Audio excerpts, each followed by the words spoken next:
Hello, I'm Richard Patterson. Welcome to another video presented by IPC Irwin. We're going to look at the standard radioactive source used to test periodically your Geiger-Müller equipment. So it's a very straightforward procedure. I'll just take you through it now.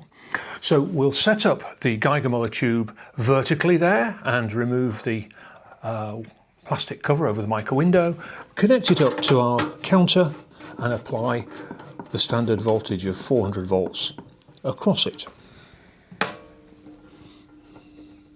And what we're going to do is record the background count for 1,000 seconds, which is around 16 minutes.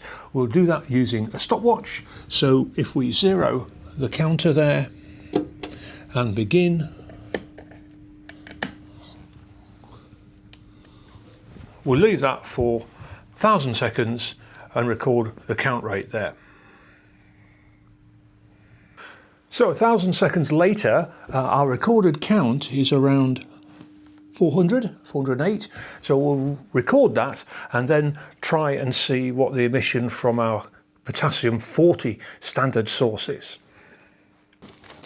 So I'll take the standard source out of its plastic bag, and what we do is place it on the metal rim of the Geiger-Müller tube like so. Then we'll repeat the procedure, 1,000 seconds of count on the stopwatch. We'll reset that, begin our count there for 1,000 seconds and record the final count rate on the Geiger-Müller counter. The potassium-40 standard radioactive source typically uses natural potassium chloride in a disc on an acrylic slide, and it uses tiny amounts of the naturally occurring potassium-40 isotope, about 0.012%, and it's used in schools for Geiger-Müller tube efficiency tests. It's not a regulated radioactive source due to its low activity.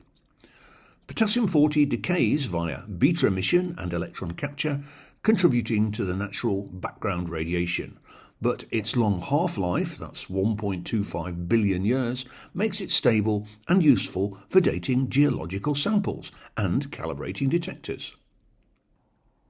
In essence, it's a convenient, low-level, natural radiation source used for basic science experiments and understanding background radiation levels, rather than using a high-activity source. So I've recorded the count of the potassium-40 source sitting on the metal rim of the Geiger-Müller counter, and in this graphic you'll see there's a straightforward formula to work out what the percentage beta efficiency of this tube is. If it's below 70%, the tube has failed.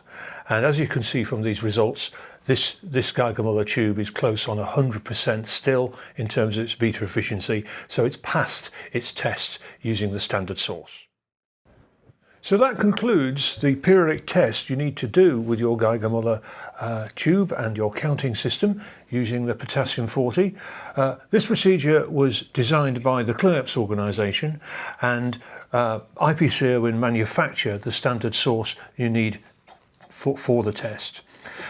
So if you need to follow this up, these QR codes and links will allow you to access the IPC Irwin user instructions for this, and if you're a member of the CLINEPS organisation, you can access this document for radioactivity instruments, leaks and tests, which, as we've said, you need to do periodically in your organisation.